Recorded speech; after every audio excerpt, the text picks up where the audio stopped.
Okay, so it is September.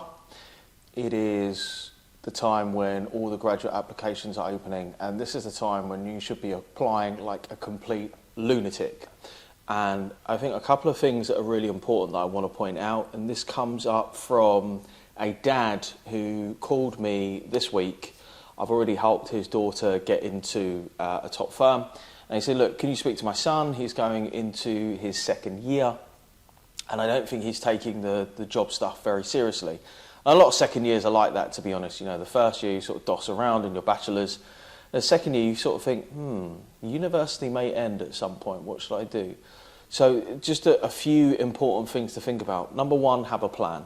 So don't approach finding a job as if like, well, I'm just going to apply for loads of different jobs, because almost guaranteed you're not going to get anywhere and it's going to be intensely frustrating. So have an application plan. All of the stuff that I'm talking about is you can get for free in Application Success Secrets down below. But take an afternoon where you sit there and think, what are the companies that I want to work for? Where can I find the job description? And just put it all in a spreadsheet. That's basically what the application plan is.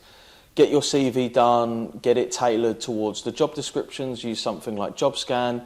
Do make sure that you write cover letters for each of the individual companies, which is something that I'm going to talk about in a different video. But I had a guy for an 8 a.m. call today, and he was like, well, and he's applying for EDF, right? And he goes, well, EDF don't say I have to submit a cover letter, so should I? And I was like, well, if you want even more proof or an even better reason why EDF should choose you, then of course you should submit a cover letter, because you're basically doubling your chance of success by putting in an additional document. And also, you are competing against a lot of people who are going to think just like you and who aren't going to submit a cover letter.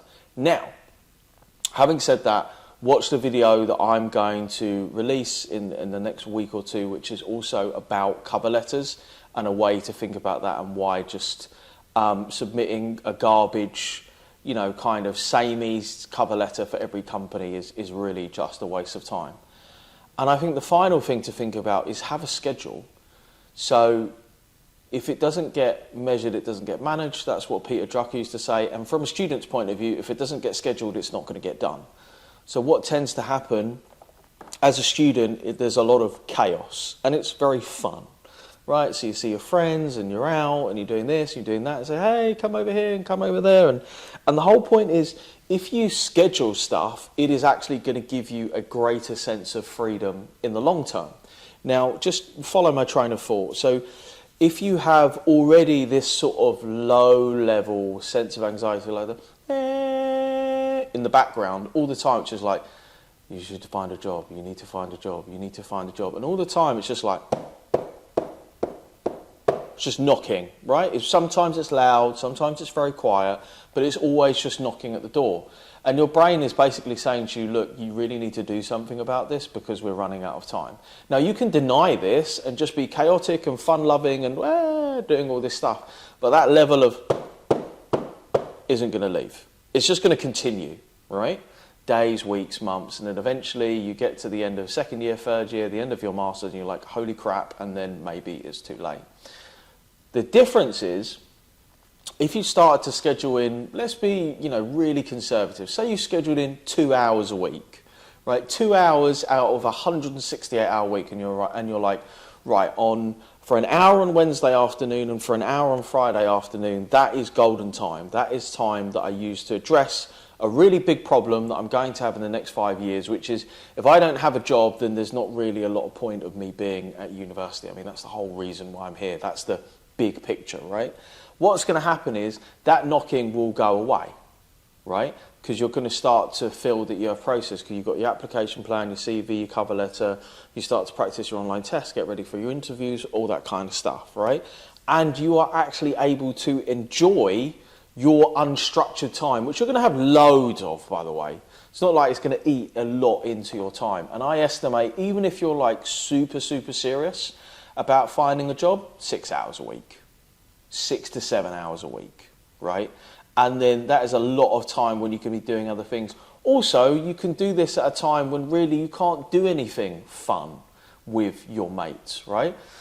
So even say you get up late, you could do it at 11 a.m. So you had a lie-in, you woke up, you had breakfast, you do it at 11 a.m. What else are you going to be doing, right? That means when your friends see you and they say, hey, do you want to go to a club? Do you want to go out to the pub? You're like, yeah, sweet, let's go. Because then you're thinking, I am addressing that problem, that low-level sense of anxiety. I'm not running away from it.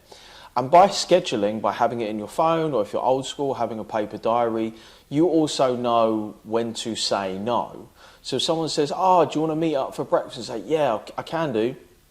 But actually, can we make it lunch? Because I've got something that I'm doing between 11 and 12.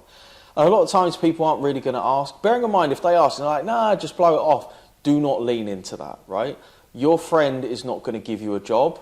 They just want you to come out so that they don't feel bored. But you can come out an hour later. I mean, honestly, if your friend isn't willing to adjust to that, then they're not really much of a friend, are they? They're just a bit of a playmate, and you can always find new playmates.